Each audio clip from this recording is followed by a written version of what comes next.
Number 4.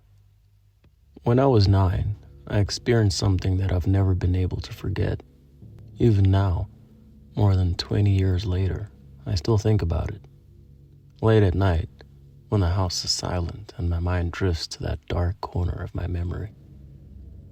It all started during one of those sweltering summer breaks when the days blended together and the nights felt too long. My parents were always working, and my older sister, Julie, was usually out with her friends, leaving me alone in the house most afternoons. It wasn't that I minded. I liked being alone back then.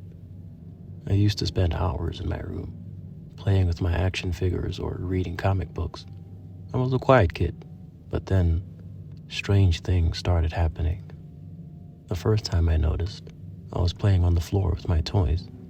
I remember the sun pouring through the window, casting shadows across the room. I had this small, cheap lamp on my bedside table, one of those things you'd get at a garage sale. I had left it on for some reason, even though it was broad daylight. I don't know why, but I glanced at the lamp, and the bulb flickered just for a second. I didn't think much of it. Electrical problems, right? Then it flickered again, but this time, it didn't stop. The light started to dim and brighten, like something was trying to mess with it. I stared at it, confused, when something caught my eye in the corner of the room. The closet door. It was slightly ajar. That in itself wasn't strange. I had a habit of leaving it open, but the light from the flickering lamp cast a shadow inside the closet, a shadow that moved. I froze, my body cold despite the heat of the day. The shadow didn't look like anything familiar. It was vague, amorphous, but it felt wrong. My child's mind immediately thought of monsters, of course, but I was old enough to know that those didn't exist, or at least, that's what I told myself. I ran downstairs to the living room, where my mom was watching TV. "Mom," I said, trying to keep my voice steady. "There is something in my closet." She looked at me, barely paying attention, and waved me off. "It's just your imagination, honey. Go play." I knew that she wouldn't believe me. I was a kid, after all, so I did my best to shake it off. Maybe it was just a trick of the light, I thought. The shadow was probably from the clothes hanging in the closet or some toy I forgot about. But that night, I couldn't sleep. The closet door was closed now, but that didn't make me feel any better. I kept staring at it, half expecting it to creak open. I remember clutching my blanket to my chest, listening to every creak and groan of the house settling, wondering if something else was making those sounds. I must have drifted off at some point, because I woke up to the sound of soft scratching. It was faint, like nails against wood, but it was unmistakable. My heart raced. The sound was coming from the closet. I sat up, my eyes locked on the door. The scratching continued, slow and steady, like something inside was trying to get out. I wanted to scream, but no sound came out. Instead, I just sat there, paralyzed with fear, watching as the closet door slowly, painfully creaked open. The room was dark, but I could make out a figure, a small, shadowy shape, crouched low inside the closet. It was too dark to see clearly, but I could feel it staring at me. I could feel its eyes.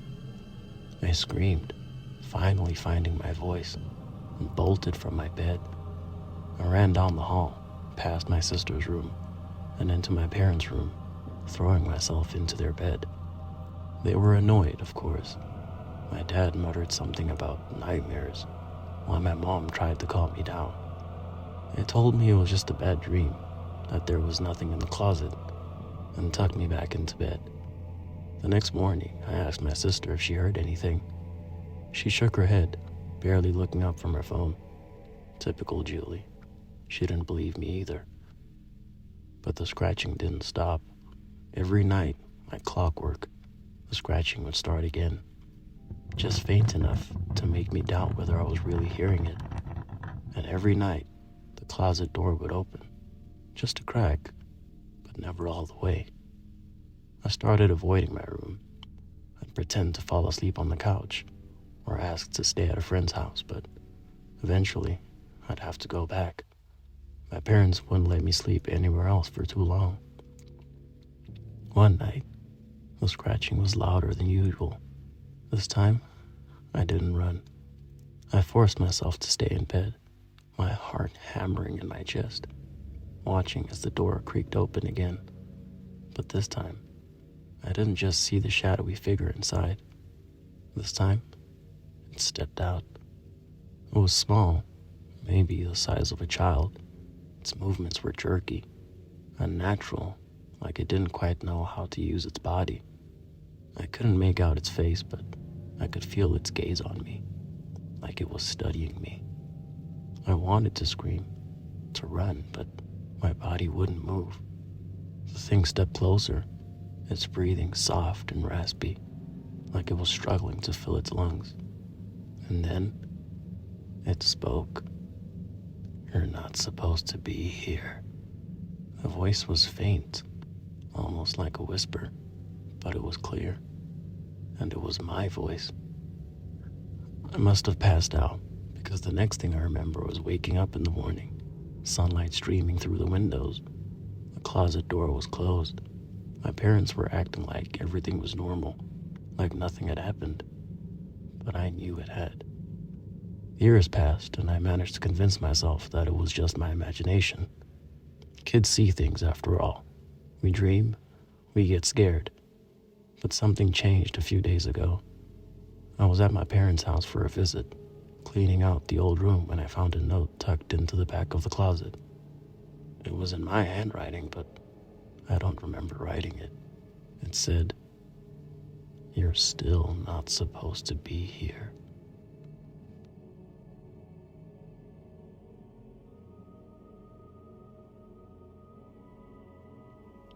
Number 3. Growing up, my dad was my hero.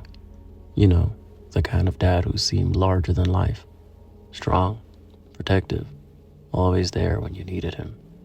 At least, that's how I saw him when I was a kid. I guess every child idolizes their parents in some way. But now, looking back, I realize there were always cracks in the facade.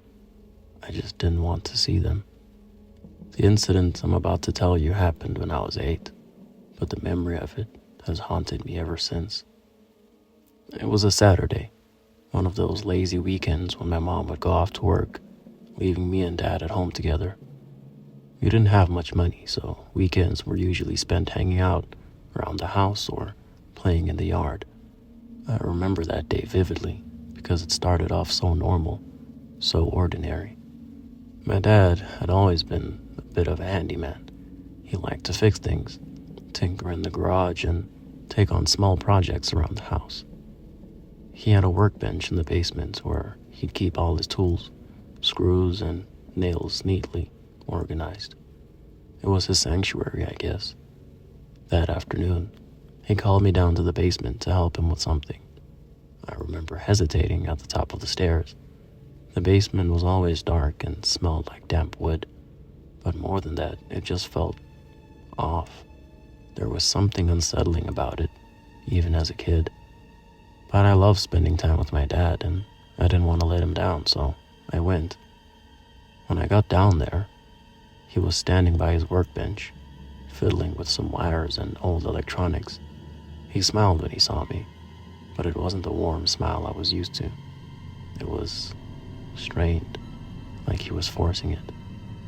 "Hey, kiddo," he said, gesturing to a pile of old junk on the floor. "I need your help with a little project." I nodded eagerly, though I couldn't shake the weird feeling in my gut. "What are we working on?" He knelt down and put a hand on my shoulder, looking me straight in the eye. "You're gonna help Daddy with something really important, okay? It's a secret, though. You can't tell Mom." The way he said it made me feel special, like I was a part of something important. But there was something else in his tone that made my stomach twist. Something darker. He led me to the corner of the basement where an old, heavy trunk sat against the wall. I'd seen it before, but I never knew what was inside. He knelt down, pulled out a key from his pocket, and unlocked the trunk. As he lifted the lid, I leaned forward, curious, expecting to see old tools or maybe some dusty keepsakes. But inside wasn't anything like that. It was filled with photographs, dozens, maybe hundreds of them, scattered haphazardly. I picked one up. The picture showed a woman I didn't recognize, standing in front of what looked like a park. Another photo had a man sitting at a cafe, staring into the distance. "Who are these people?" I asked, confused. Dad's smile faded a little, and he quickly grabbed the photo from my hand, tossing it back into the trunk. "They're people I've met," he said, his voice low. "But that's not the important part. The important part is that I need you to help me organize these." He handed me a stack of photos and told me to sort them by date, pointing out a small scribble in the corner of each one. I didn't recognize what was happening, but I obeyed, sitting down on the cold floor and starting to go through the pictures. As I worked, I started to notice something strange. The people in the photo all seemed off. They looked normal at first glance, but the longer I stared, the more unsettling the images became. Some of them looked scared, their eyes wide, faces tense. Others were blurry, like they'd been taken without the person knowing. And then I found a picture that made my blood run cold. It was a picture of my mom. She was sitting in our living room, looking out the window, completely unaware that someone was taking her photo. I stared at it, my hands trembling. I didn't understand. Why would my dad have a secret picture of Mom? Before I could ask, my dad snatched the photo from me, his expression darkening. "I told you not to ask questions," he snapped, his voice sharper than I'd ever heard it. I felt tears welling up in my eyes, but I nodded, scared to make him angry. He closed the trunk and locked it again, as if sealing away something far worse than just photographs. After that day, things started to change. Dad became more distant, more secretive. He'd spend hours down in the basement, and I wasn't allowed to go down there anymore. I tried asking Mom about it, but she brushed me off, saying Dad was just working on projects. I grew more anxious. At night, I would hear him moving around downstairs, sometimes muttering to himself. Once, I even heard the sound of a camera shutter in the middle of the night. One night, I finally worked up the courage to sneak down to the basement while he was asleep. I had to know what he was hiding. I crept down the stairs as quietly as I could, my heart pounding in my chest. When I reached the trunk, I quickly unlocked it with the key I'd seen him use 100 times. The photographs were still there, but this time, I noticed something different. Among the pictures of strangers, there were now more pictures of my mom, dozens of them, some from years ago, others just from days before. As I kept going through them, I found something that made my heart stop. There were pictures of me. Some were old, like from my birthday parties or family trips, but others were recent. One was of me sleeping in my bed, taken from the doorway of my room. Another was of me at school, sitting at my desk, completely unaware. I was being watched. Suddenly, the floor creaked behind me. I spun around, my heart in my throat.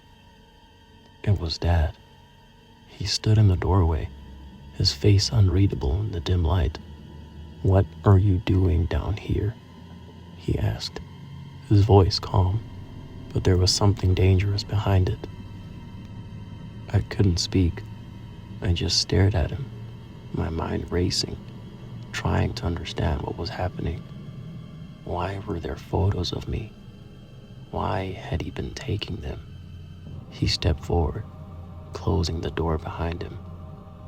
You shouldn't have come down here.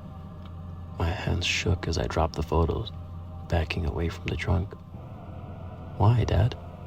Why are there pictures of me, of Mom? He didn't answer. Instead, he walked over to the workbench, picking up a small, old camera. He looked at it, then at me. Sometimes, he said slowly, you need to keep an eye on the ones you love. Make sure they don't do anything they shouldn't. I didn't understand, but the way he said it, the way his eyes looked at me, made my skin crawl. I ran. I didn't stop until I was out of the house, my heart pounding in my chest. I stayed at a friend's place that night, too scared to go back. Years later, after I had moved out and started college, I asked my mom about that time. I asked her why Dad had been so obsessed with those photos. She went quiet for a long time, then finally said something that made my blood run cold. Your father was always paranoid, she said softly. He always thought someone was watching us. And that's when I realized the truth. Those photos, they weren't of random strangers. They were of the people who had been watching us. But the ones of me, I wasn't sure if they were taken by my dad, or if he was trying to protect me from whoever was behind the camera.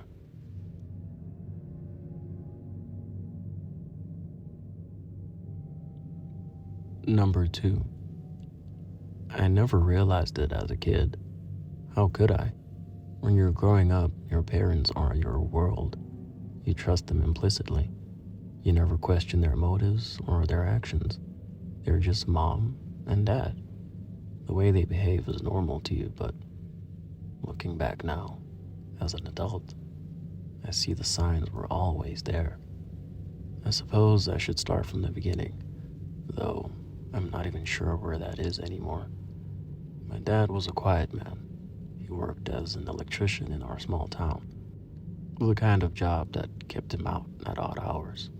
It wasn't unusual for him to come back home late, sometimes covered in dirt, looking exhausted. He'd smile though, a tired, practiced smile that never quite reached his eyes. I always admired him. He was a man of few words, but when he spoke, I listened.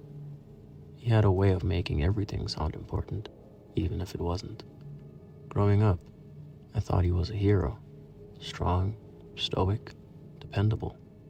He'd help neighbors fix their lights, volunteer to fix the wiring at the local community center, and was always just a call away if someone needed a hand. There was a sense of pride I felt, being his son. People in town liked him, trusted him. He was that kind of guy, the one who'd never ask for anything in return. There was one rule in our house. I was never, ever allowed in his workshop. It was in the basement, tucked away behind a thick wooden door with an old-fashioned lock. He'd let me come down and watch him work on small projects, fixing broken appliances or tinkering with spare parts. But the workshop was off limits. It's dangerous, he'd say whenever I asked. You could hurt yourself. I was curious, of course, but I was a good kid. I respected his rule. Besides, I had no reason to think anything of it. My dad was a good man. Or so I thought. It wasn't until I was in my late 20s, well after I'd moved out of the house, that things started to fall into place. My dad passed away a few years ago. Heart attack. It was sudden, quick, and I was left to sort through his belongings, including the old house where I grew up. That's where I found it. I hadn't been in the basement since I was a kid. Walking down those stairs again felt strange, like I was stepping into a time capsule. Everything looked the same. The old TV, the dusty couch, his collection of tools neatly arranged on the workbench. But then, there was the door. the workshop. I almost didn't open it. There was a part of me that felt like I was still that little boy, terrified of breaking Dad's rules. But curiosity got the better of me. It had been locked my entire life, but I found the key in his old desk drawer. Simple enough. I figured I'd find some old tools, maybe some half-finished projects, nothing exciting. What I found was different. The room was dark, but I could make out the shapes of shelves along the walls, cluttered with boxes and jars. The air was thick with the smell of oil, metal, and something else. Something acrid, like bleach. I flicked on the light, and that's when I saw the photographs. Dozens of them, pinned to the walls, scattered across the floor. Faces, smiling faces, candid shots, people in mid-conversation. People who had no idea they were being photographed. They weren't just strangers, though. I knew them. Mrs. Callahan, who lived down the street. Mr. Webb, the old man who used to walk his dog past our house every morning. Julie, the teenager who worked at the grocery store. The more I looked, the more faces I recognized. Faces of people from our town. People who, now that I think about it, had disappeared over the years. The missing, the unsolved. I stepped back, my mind racing. Why did my dad have these photos? I knelt down and picked one up. It was a picture of a young woman, mid-20s, walking to her car in the parking lot. I remember seeing her face on a missing poster years ago. My stomach twisted. I wanted to believe there was a logical explanation. My dad was a good man. He was. I moved deeper into the workshop, my heart pounding in my chest. There were more than just photos. There were notebooks, pages upon pages of scrawled handwriting. I opened one. The writing was erratic, disjointed, like it had been written in a frenzy. It listed times, dates, places. The woman from the photo was there. Details about where she'd been seen, when she'd gone missing. I felt sick. I kept flipping through the pages, my hands trembling. There were more names, more dates. All of them matched the faces on the missing person posters I'd seen over the years. How had I never noticed? How had no one noticed? Then I found the tools. They weren't the kind of tools you'd expect an electrician to have. Surgical instruments, blades and saws. Things that didn't belong in my father's basement. And then there was the freezer.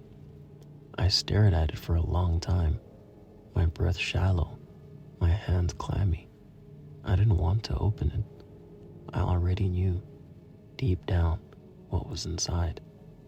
But I had to know. I had to see it for myself. With a shaking hand, I unlatched the lid and lifted it. The smell hit me first.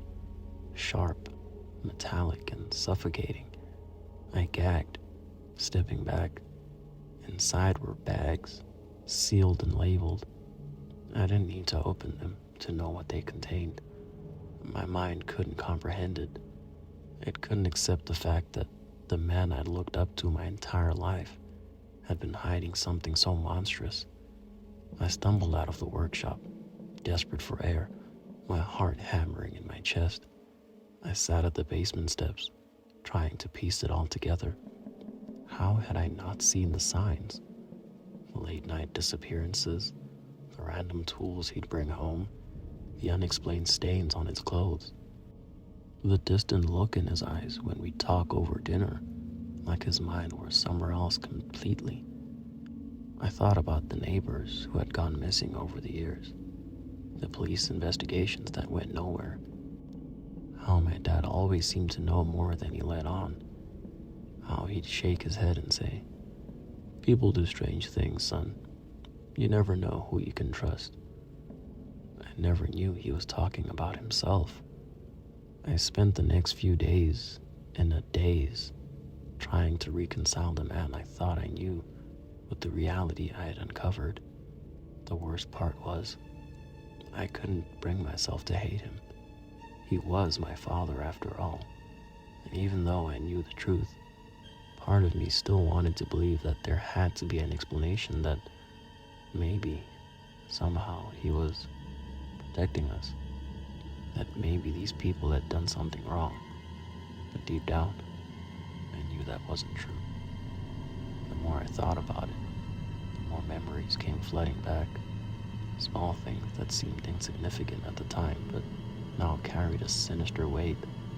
The way he'd lock the basement door when company came over. The way he'd grow tense whenever there was a news of a missing person in our town. The way he'd always say, "You don't need to know everything to be safe."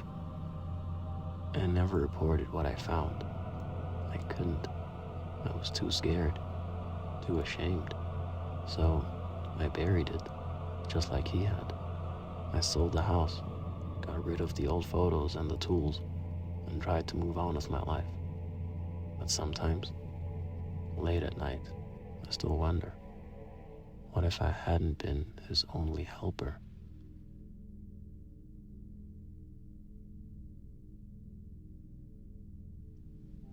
Number 1. I hadn't thought about it in years, really. Not until today, when I saw a familiar face on the news. The face of a man who went missing in our neighborhood when I was a kid. It brought everything rushing back. The memories I'd buried, the things I didn't understand back then. But now, I remember it all. I can't stop remembering. It was the summer I turned 10. My brother, Will, was older by 3 years and always seemed to be the braver of the two of us. He'd push me to go further into the woods, ride faster on our bikes, dare me to do things I'd never have done on my own. We were close, but not in the way brothers are in stories. We fought. We argued over small things. I idolized him, even though I'd never admit it. We lived in a small town, and back then, kids roamed freely. The world felt safer, like nothing could ever go wrong. I remember the day it happened. Hot, sticky air clinging to our skin as we raced through the woods behind our house. There was an old clearing there, half hidden behind thick trees and bushes. We weren't supposed to go that far, but Will, of course, was always pushing the limits. That day was different, though. He was quieter than usual, focused, determined. I didn't ask why, I just followed him. When we reached the clearing, he turned to me with a serious look on his face. "You ever see them?" he asked. "See what?" "The shadows. They're here, in the woods. I've been watching them." I laughed it off. Will was always coming up with stories to scare me, and I wasn't going to fall for it this time. But he wasn't smiling. "I'm serious," he said. "I've seen them before. They're real." I didn't believe him, of course, but something about the way he spoke, his voice low and shaky, made me uneasy. Still, I didn't let it show. "Whatever, Will, let's just go home." "No, we need to find them. I think they've been watching us too." That's when I should have left, when I should have turned around and walked back to the house. But I didn't. I didn't want him to think I was scared. We stayed in the clearing for a long time. Will kept looking around like he was expecting something to appear. I just sat there, getting bored, annoyed. Eventually, I told him I was leaving, that I didn't want to be a part of his stupid games anymore, but he grabbed my arm, tighter than he ever had before, and whispered, "You can't leave. They won't let you." I yanked my arm free, angry now. "You're crazy. There's nothing here." But then, I saw it. Something moved in the trees. A flicker, just out of the corner of my eye. was quick, like a shadow passing over us, but there was no one else around. I looked at Will, and he nodded. "They're here," he said. "Now, do you believe me?" I didn't want to.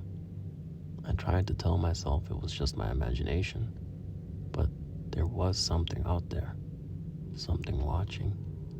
I felt it, like an oppressive weight in the air, like the trees themselves were holding their breath.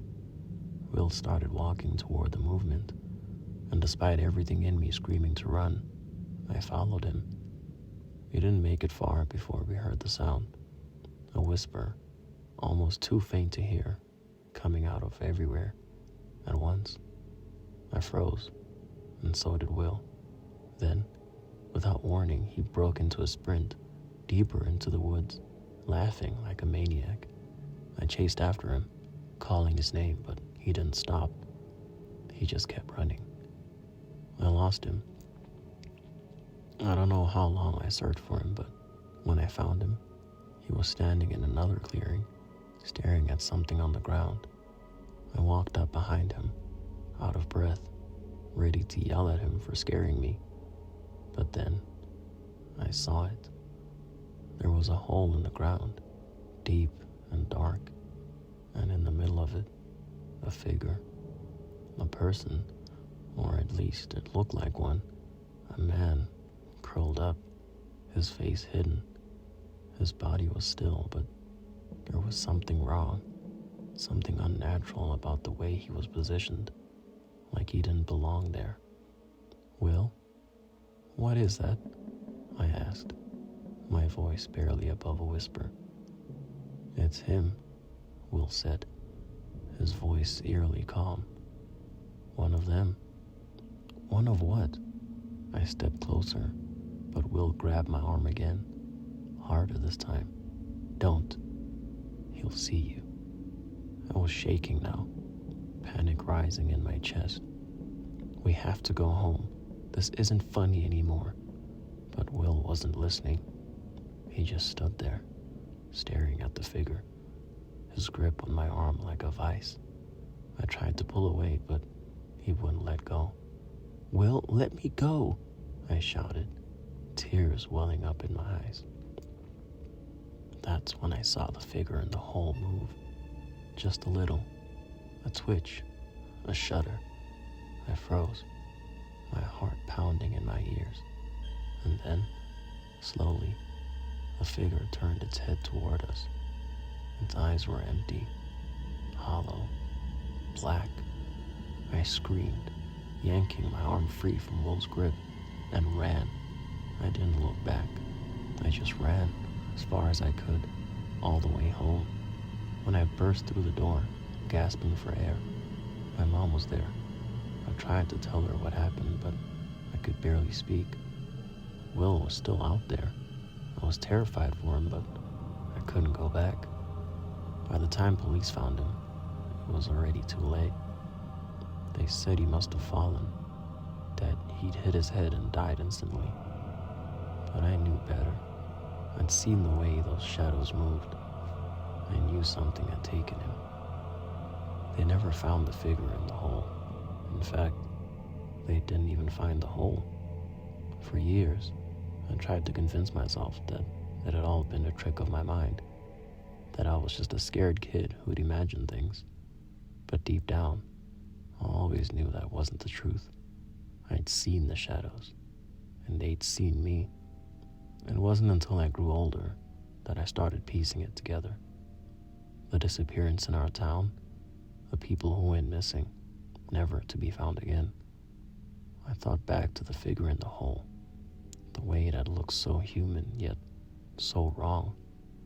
Then I realized something I'd never considered before. That wasn't the first time I'd seen that figure.